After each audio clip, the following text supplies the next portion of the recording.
기도는 우리 하나님께서 하나님의 형상대로 지음받은 인간들에게만 주신 특권 중에 특권이라는 거죠. 하나님은 성도들의 기도를 들으실 뿐만 아니라 반드시 응답해 주시는 줄로 믿습니다.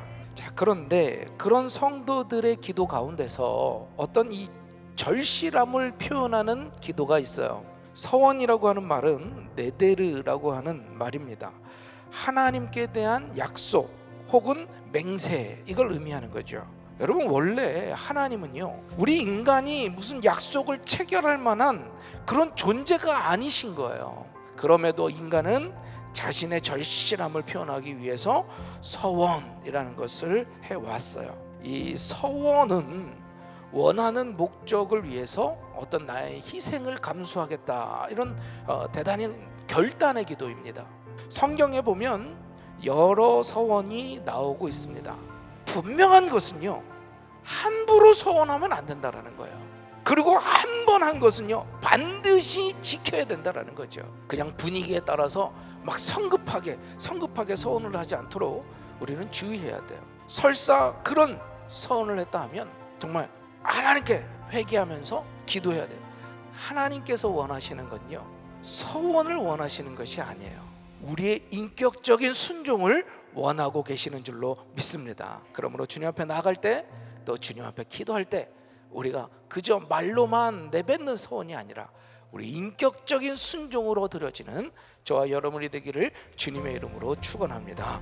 한나는요, 서원을 했고, 그리고 무엇보다도 그 약속을 지켰다라는 거예요. 아들을 주시면 내가 그 아이를 하나님께 드리고 삭도를 대지 않겠다, 즉 머리를 깎지 않겠다라고 하는 건 그 생명을 죽인다는 것이 아니라 바로 이 나실인으로서 하나님 앞에 전적인 헌신을 고백한 거예요. 그 괴로운 중에 한나는요, 마음을 쏟아 놓으면서 통곡하면서 기도를 해요.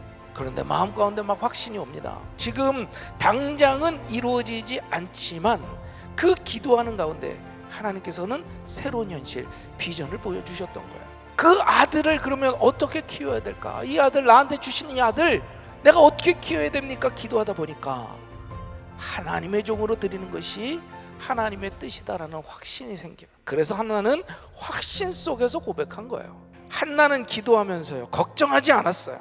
기도하면서 의심하지 않았습니다. 기도하면서 응답을 확신했고, 그 확신 속에서 아들을 드리겠다라고 하는 서원의 기도, 약속의 기도를 드린 줄로 믿습니다. 그런 약속을 지킨 한나에게 하나님이 주신 축복이 뭐냐? 하나님은요, 기쁨과 감격을 주셨다라는 거예요. 사랑하는 성도 여러분, 세상에는 재미와 쾌락이 많아요. 돈 버는 것도 재미있고, 사람들에게 인정받는 것도 즐겁고, 때로는요, 죄 지는 것도요, 묘한 쾌락이 있다는 거예요. 그러나 재미를 뛰어넘는 기쁨, 쾌락을 뛰어넘는 감격, 내 영혼을 사로잡는 벅찬 감동은 오직 하나님만이 주실 수 있는 줄로 믿습니다. 부족하고 실수 많은, 허물 많은 우리가 하나님 나라의 어떤 기여가 되었을 때에 하늘의 기쁨과 감격이 우리에게 내려올 줄로 믿습니다. 바라기는 함부로 서원하지 말고, 서원했으면 그 약속을 지키며 헌신이 있고 감격이 있고 감동이 있으며 기쁨이 넘치는 저와 여러분의 삶이 될 수 있기를 주님의 이름으로 축원합니다.